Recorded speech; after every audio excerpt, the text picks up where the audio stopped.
Hello everyone, welcome to Edutap. My name is Megha और आज के सेशन में हम ना जेआईबी एग्ज़ाम के पैटर्न के बारे में बात करेंगे। हमारे दिमाग में बहुत सारे क्वेश्चन होते हैं, स्पेशली जो लोग नए हैं कि एग्ज़ाम क्या है, कौन कंडक्ट करता है, सब्जेक्ट्स, मार्किंग स्कीम, कैसे क्वेश्चन पूछे जाते हैं, पासिंग क्राइटेरिया क्या है, टाइम लिमिट क्या है, लैंग्वेज क्या है, डॉक्यूमेंट्स क्या चाहिए होते हैं, कैलकुलेटर अलाउड है नहीं है। बहुत सारे छोटे छोटे क्वेश्चन है जो हमारे दिमाग में आते हैं, उनके बारे में बात करेंगे। फिर भी अगर कोई ऐसा क्वेश्चन है जो मैं मिस कर देती हूँ या कोई भी थॉट है आपके दिमाग में जो आप शेयर करना चाहते हैं, कुछ पूछना चाहते हैं, तो कमेंट सेक्शन में आप कमेंट करके पूछ सकते हैं। लेकिन आगे बढ़ने से पहले एक छोटी सी चीज़ है, आपको क्या करना है, इसी वीडियो के डिस्क्रिप्शन में एक लिंक है ई बुक्स का, उस पर क्लिक करना है और 3 ये ई बुक्स डाउनलोड करनी है।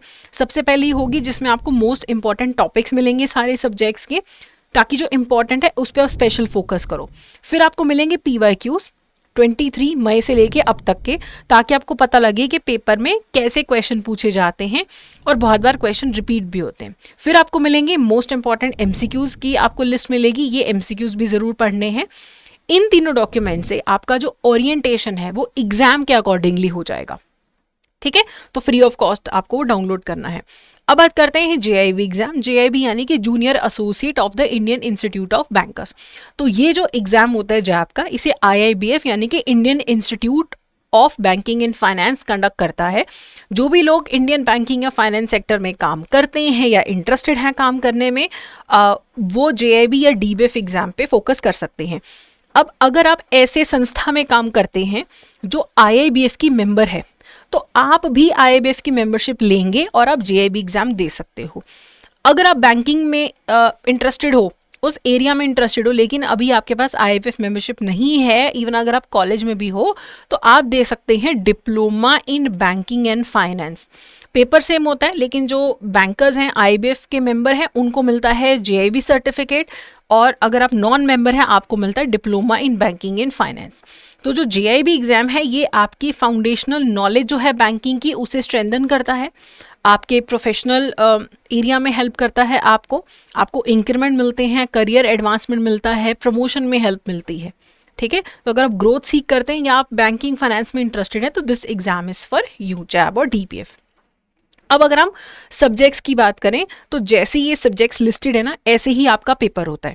तो पेपर आपका एक होता है लगभग मई में और एक अक्टूबर नवंबर, साल में 2 बार JIB एग्जामिनेशन होता है। और जो सब्जेक्ट्स हैं वो हैं Indian economy and Indian financial system, principles and practices of banking.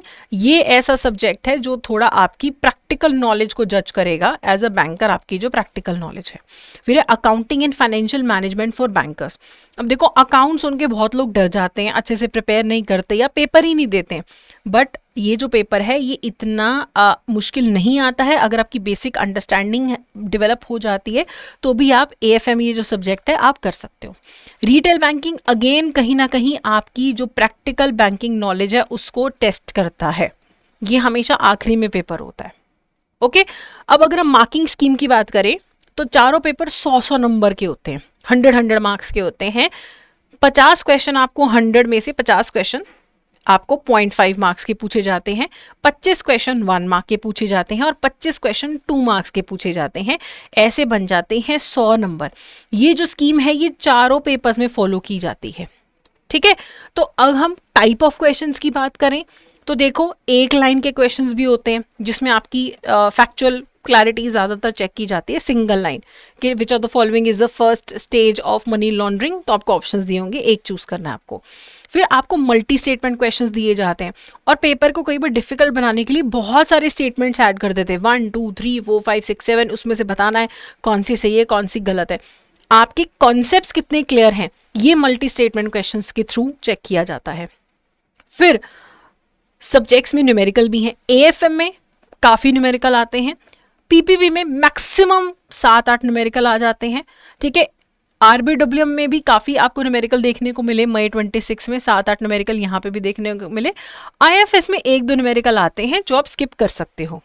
ठीक है, तो यहाँ पे आपकी टेस्ट में प्रॉब्लम सॉल्विंग एबिलिटी देखी जाती है। फिर केस स्टडी बेस्ड क्वेश्चन आते हैं, सिनेरियो क्रिएट किया जाता है कि आप बैंकर हो, ऐसा हो गया तो क्या करोगे, वैसा हो गया तो क्या करोगे।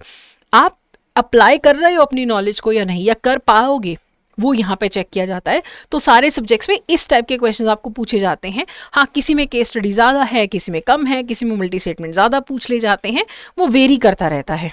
ठीक है, तो जब आप पढ़ाई करते हैं ना, आपके दिमाग में ये चीज़ रहनी चाहिए कि भाई मैं पढ़ तो रहा हूँ लेकिन मैं इस टाइप के क्वेश्चंस मेरे को सॉल्व करने पड़ेंगे।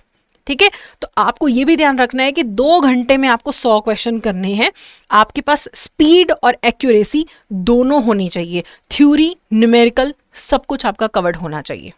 ठीक है, तो प्रैक्टिस अच्छे से होनी चाहिए। अब जेआईबी एग्जाम के पासिंग क्राइटेरिया की बात करते हैं। देखिए, जब आप एग्जाम देते हैं, आपको अगर आप एक साथ सारे पेपर देते हो, नॉट फर्स्ट अटेम्प्ट, अगर आप एक साथ सारे पेपर देते हो तो आपके हर सब्जेक्ट में मिनिमम 45 मार्क्स आने चाहिए और ओवरऑल आपका जो एग्रीगेट स्कोर है वो 50% बनना चाहिए, यानी कि 200 या उससे ज़्यादा आपके नंबर होने चाहिए। मिनिमम हर सब्जेक्ट में 45 और एग्रीगेट आपका बनना चाहिए 50। तो मान लो मेरे एक सब्जेक्ट में आए 45, दूसरे में 45, तीसरे में 60 और चौथे में 70। तो हर सब्जेक्ट में मिनिमम मैं 45 स्कोर कर रही हूँ और ओवरऑल मेरा स्कोर जो है 50% बन रहा है एग्रीगेट। मान लो यहाँ पे पहले पेपर में 45 की जगह 44 हो जाता है, उस केस में सिर्फ वही सब्जेक्ट पास माने जाएंगे जिसमें मैंने 50 या उससे ज़्यादा स्कोर किया है। तो ये दोनों पास मानी जाएंगी, ये दोनों मुझे दोबारा देने पड़ेंगे। या अगर मैं एग्रीगेट 200 नहीं होता मेरा, तब भी वही पास माने जाएंगे जिसमें 50 या 50 से ज़्यादा है। ठीक है, इसमें अगर सारे पेपर एक साथ देते हो, अगर आप मान लो ये सोचते हो कि 2 पेपर इस बार दे दूं, 2 पेपर अगली बार दे दूं, तो आपको मिनिमम 50 स्कोर करना पड़ता है। ठीक है, अब एक होता है क्लास ऑफ पास क्राइटेरिया। अगर आपका फर्स्ट फिजिकल अटेम्प्ट है, आप पहली बार जेआईबी एग्जाम दे रहे हो, आपने कभी भी इस एग्जाम के लिए एनरोल नहीं किया, पहली बार आपने पेपर दिया और आपने पहली ही बार में आपने सारे पेपर भी पास कर लिए और आपका जो एग्रीगेट है वो 60% से ज़्यादा है, ठीक है, मिनिमम 60% है, उससे ज़्यादा है, तो आपको फर्स्ट क्लास पास माना जाता है। आपका पहला ही अटेम्प्ट था। अगर आप सारे सब्जेक्ट्स में मिनिमम 60 स्कोर करते हो और आपका एग्रीगेट जो है 70% या उससे ज़्यादा है, तो आपको first class pass with distinction माना जाता है। ठीक है, ये क्लास ऑफ पास क्राइटेरिया है। इसका कोर रूल ये है, आपका पहले कोई अटेम्प्ट नहीं होना चाहिए, आपको सारे सब्जेक्ट्स पास करने हैं और आपने ये री एनरोलमेंट नहीं होना चाहिए, आपका फर्स्ट ही अटेम्प्ट होना चाहिए है। ठीक है, अगर आपका फर्स्ट अटेम्प्ट नहीं है तो फिर आप पास क्लास माने जाते हो। क्लास ऑफ पास में डिस्टिंक्शन या फर्स्ट क्लास नहीं होता। ठीक है, डिस्टिंक्शन या फर्स्ट क्लास पास आपको तभी माना जाता है जब आपका फर्स्ट अटेम्प्ट है और इनमें से कोई एक चीज आपने अचीव करी है, लेकिन इससे आपके इंक्रीमेंट पे कोई फर्क नहीं पड़ रहा है। लेकिन हाँ, प्रोफाइल में अच्छा लगता है कि फर्स्ट क्लास पास था या फर्स्ट क्लास विद डिस्टिंक्शन पास था।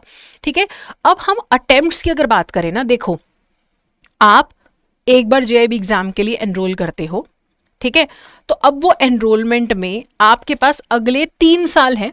3 साल में ना आईएबीएफ 6 बार पेपर कराता है। इन 6 में से कोई भी 5 अटेम्प्ट में आपको इस एग्जाम को क्वालिफाई करना है। ठीक है, 3 साल पूरे हो गए तो भी कहानी खत्म, दोबारा एनरोलमेंट करनी पड़ती है, सब कुछ दोबारा सारे पेपर देने पड़ते हैं। या अगर आपके 5 अटेम्प्ट हो गए तब भी अगर आप सारे पेपर नहीं क्वालिफाई कर पाए तो आपको दोबारा से रजिस्टर करके सारे पेपर दोबारा देने पड़ते हैं। मान लो मैंने जेआईबी एग्जाम के लिए रजिस्टर किया, पहला अटेम्प्ट सिर्फ आईएफएस क्लियर किया, दूसरा अटेम्प्ट सिर्फ पीपीबी क्लियर किया, तीसरे अटेम्प्ट में कुछ भी क्लियर नहीं किया, चौथे अटेम्प्ट में कुछ भी क्लियर नहीं किया, 5वें अटेम्प्ट में आरबीडब्ल्यूएम क्लियर कर लिया। ठीक है, अब सारे अटेम्प्ट खत्म हो गए लेकिन पेपर मेरे सिर्फ 3 क्वालिफाई हुए, चौथा भी रह गया, तो ये सारा कुछ खत्म हो जाएगा, आपको फिर से एनरोल करके सारे पेपर दोबारा देने पड़ेंगे। ठीक है, तो चाहे 3 साल या 5 अटेम्प्ट में आपको सारे पेपर क्लियर करने हैं, उसके आगे फिर क्रेडिट पास नहीं होता है। ये 3 साल कैसे कैलकुलेट होते हैं, जब आप रजिस्ट्रेशन करते हो उससे 3 साल कैलकुलेट होने शुरू होते हैं। ठीक है, अब अगर आप पेपर नहीं भी देने जाते हो, आपने रजिस्ट्रेशन कर लिया, ठीक है, हर बार आप जब भी एग्जाम देते हो ना 5 बार 5 बार आपको अप्लाई करना पड़ता है, आपने अप्लाई कर दिया, आप पेपर देने नहीं गए तो भी आपका अटेम्प्ट जो है काउंट होगा। ठीक है, कुछ स्टूडेंट्स होते हैं वो अनफेयर मीन्स यूज करने की कोशिश करते हैं, चीटिंग वगैरह करने की कोशिश करते हैं। अगर उनको डी बार कर दिया जाता है तो उनके अटेम्प्ट काउंट होते रहते हैं। मान लो किसी ने एक अटेम्प्ट दिया, दूसरे अटेम्प्ट, एक अटेम्प्ट में कुछ नहीं हुआ, दूसरे अटेम्प्ट में उसने सोचा मैं चीटिंग कर लूँ, है ना, चीटिंग करते हुए पकड़ा गया, 1 साल के लिए उसको जैब एग्जाम देने से रोक दिया गया। अब इस 1 साल में 2 बार जैब एग्जाम हो गया तो मान लिया जाएगा उसके 4 अटेम्प्ट हो गए। डी बार जब उसको कर दिया गया है तब भी जो एग्जाम कंडक्ट होता है वो उसके अटेम्प्ट्स में ऐड होता जाएगा, ठीक है। तो बिल्कुल भी ऐसा कुछ भी करने की कोशिश नहीं करनी है। अब जेआईबी एग्जाम जो है उसकी लैंग्वेज की बात करें तो जेआईबी एग्जाम जो है इंग्लिश और हिंदी में से आप चूज कर सकते हो, लेकिन जो भी आपने एक बार चूज कर लिया वही रहेगा, आपके पास उसे एडिट करने का ऑप्शन नहीं होता। तो सोच समझ के करिए। अगर आप डीबीएफ दे रहे हैं तब आपके पास सिर्फ इंग्लिश का ऑप्शन है, आपको हिंदी का ऑप्शन नहीं रहता है। ऑनलाइन पेपर होता है, ठीक है, जैब वालों को इंग्लिश हिंदी में से चूज करने का ऑप्शन रहता है, कोई नेगेटिव मार्किंग यहाँ पे नहीं होती है, और एमसीक्यू बेस्ड पेपर होता है, कुछ भी टाइप नहीं करना, सही ऑप्शन बस आपको सिलेक्ट करना है। अब देखो, अगर मुझे जेआईबी एग्जामिनेशन देना है, सबसे पहले मैं क्या करूंगी, आईआईबीएफ का मेंबरशिप लूंगी और उसके बाद मैं फिर जेआईबी एग्जाम के लिए अप्लाई करूंगी। तो अगर आप जेआईबी एग्जाम नवंबर में देने का सोच रहे हो ना, तो अभी से आईआईबीएफ का मेंबरशिप ले लो और जब 1 अगस्त को रजिस्ट्रेशन स्टार्ट होगा तो रजिस्टर कर लेना, ठीक है। जब आप पेपर देने जाते हो तब आपको किन किन चीज़ों की रिक्वायरमेंट है, ठीक है। आपको एक तो एडमिट कार्ड चाहिए होता है अपना, ऑब्वियसली फिजिकली आपको प्रिंट आउट करके लेके आना होता है। पेपर से 8-10 दिन पहले एडमिट कार्ड आ जाता है, उसको प्रिंट आउट करा के लेके जाना है।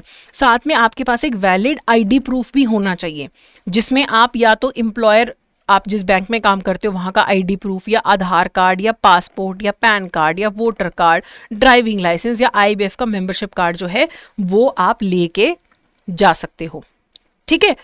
ये आपको चीज़ें लेके जानी ही जानी है। कैलकुलेटर की बात करें, पेपर में कैलकुलेटर ले जाना अलाउड है। वैसे तो जो आपकी स्क्रीन होती है ना उस पर भी कैलकुलेटर होता है, लेकिन वो कंफर्टेबल नहीं होता। तो अपना एक basic battery operated portable calculator, 6 से 8 फंक्शन होते हैं, 12 डिजिट्स वाला जो होता है ना आपका, बिल्कुल बेसिक, जिसमें प्लस माइनस हो सकती है ना, मल्टीप्लाई, वही आपको कैलकुलेटर जो है लेके जाना अलाउड होता है और आप वही यूज़ कर सकते हो, ठीक है। अब एक और बात मुझे जो आपको बतानी थी, देखो अब मान लो मैंने जेआईबी एग्ज़ाम दिया, ठीक है, और मैंने पास कर लिया, मुझे सर्टिफिकेट मिल गया, कहानी ख़त्म। लेकिन मान लो मैंने ना मैं बैंकिंग की तैयारी कर रही हूँ, मेरा भी बैंक में नौकरी नहीं लगी है, तो मैंने सोचा चलो डीबीएफ कर लेते हैं। मैंने डीबीएफ कर लिया, मैंने सारे पेपर क्वालिफाई कर लिए, अब मेरी बैंक में नौकरी लग गई, तो मैं अपना डीबीएफ जो है ना इसको जेआईबी सर्टिफिकेट में कन्वर्ट करवा सकती हूँ।